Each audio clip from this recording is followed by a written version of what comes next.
ಎಲ್ಲರಿಗೂ ನಮಸ್ಕಾರ. ಯೂಟ್ಯೂಬಲ್ಲಿ ಇದು ನನ್ನ ಮೊದಲನೇ ವಿಡಿಯೋ. ನನ್ನ ಮೊದಲನೇ ವಿಡಿಯೋದಲ್ಲಿ ನಾನು ರಾಯರ ಬಗ್ಗೆ ಮಾತಾಡ್ತಾ ಇದ್ದೀನಿ. ಇವತ್ತು ನಾವು ಸ್ಮರಿಸೋಣ ಮಹಾನ್ ಯತಿ, ಭಕ್ತರ ಕಾಪಾಡುವ ದೈವ ಶ್ರೀ ಗುರು ರಾಘವೇಂದ್ರ ಸ್ವಾಮಿಗಳನ್ನು. ನಮ್ಮ ಭಾರತದಲ್ಲಿ ಈ ಪವಿತ್ರ ಭೂಮಿಯಲ್ಲಿ ಅನೇಕ ಮಹಾನ್ ಭಾವಗಳು ಹುಟ್ಟಿದ್ದಾರೆ. ಆ ಭೂಮಿಲಿ ನಾವು ಆ ನೆಲದಲ್ಲಿ ಹುಟ್ಟಿದ್ದೀವಿ ಅಂದರೆ ನಾವು ತುಂಬಾ ಅದೃಷ್ಟ ಮಾಡಿದ್ದೀವಿ. ಯಾಕಂದರೆ ಅಂಥವರೆಲ್ಲ ಓಡಾಡಿರೋ ನೆಲ ಇದು. ಅಂಥ ಜಾಗದಲ್ಲಿ ನಾವೆಲ್ಲ ಓಡಾಡ್ತಿದ್ದೀವಿ ಅಂದರೆ ಅದು ನಮ್ಮ ಭಾಗ್ಯ. ಭಕ್ತರು ಕಷ್ಟ ಅಂತ ಬಂದರೆ ತಕ್ಷಣವೇ ಸ್ಪಂದಿಸ್ತಾರೆ ಗುರು ರಾಯರು. ಅಂಥವ್ರ ಬಗ್ಗೆ ಮಾತಾಡೋಕ್ಕೆ ನನಗೆ ತುಂಬಾ ಖುಷಿ ಆಗ್ತಿದೆ. ಶ್ರೀ ರಾಘವೇಂದ್ರ ಸ್ವಾಮಿಗಳು 1995ರಲ್ಲಿ ಜನಿಸಿದರು.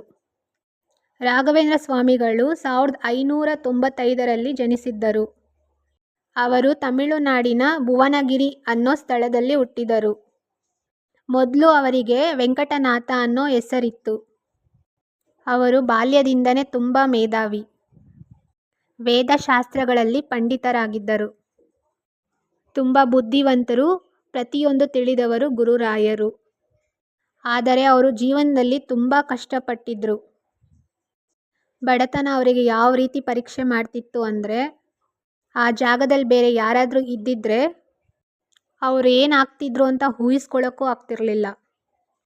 ರಾಯರ ಜೀವನದಲ್ಲಿ ಅಷ್ಟು ಕಷ್ಟ ಇತ್ತು. ಇಷ್ಟು ಕಷ್ಟ ಬಂದರೆ ಬೇರೆಯವ್ರು ಏನು ಮಾಡ್ತಾರೆ ಅಂದರೆ ದೇವರನ್ನೇ ಬೈಕೊಳ್ಳೋಕೆ ಸ್ಟಾರ್ಟ್ ಮಾಡ್ತಾರೆ. ಆದರೂ ರಾಯರು ದೇವರ ಮೇಲೆ ನಂಬಿಕೆ ಕಳ್ಕೊಂಡಿಲ್ಲ. ಚಿಕ್ಕ ವಯಸ್ಸಿಂದ ಇಷ್ಟೆಲ್ಲ ಕಷ್ಟಪಟ್ಟು ದೊಡ್ಡವರಾದರು.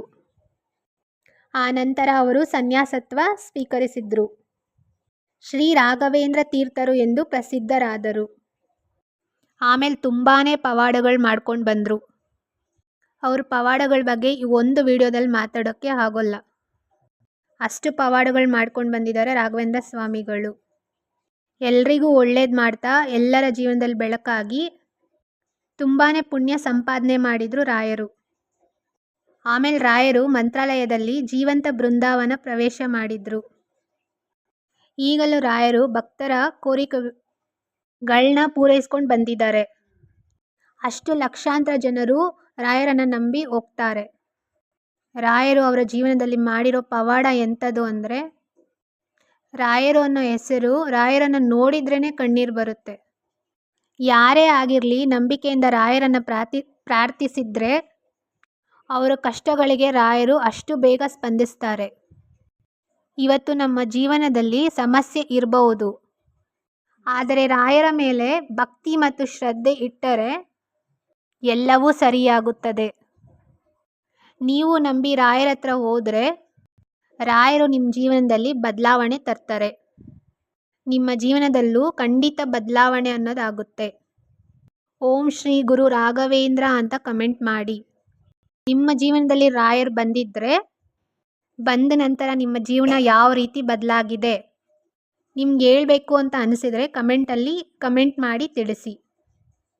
ರಾಯರಿದ್ದಾರೆ ಅಂತ ಕಮೆಂಟ್ ಮಾಡಿ. ಮತ್ತು ಚಾನಲ್ ಸಬ್ಸ್ಕ್ರೈಬ್ ಮಾಡ್ಕೊಳ್ಳಿ.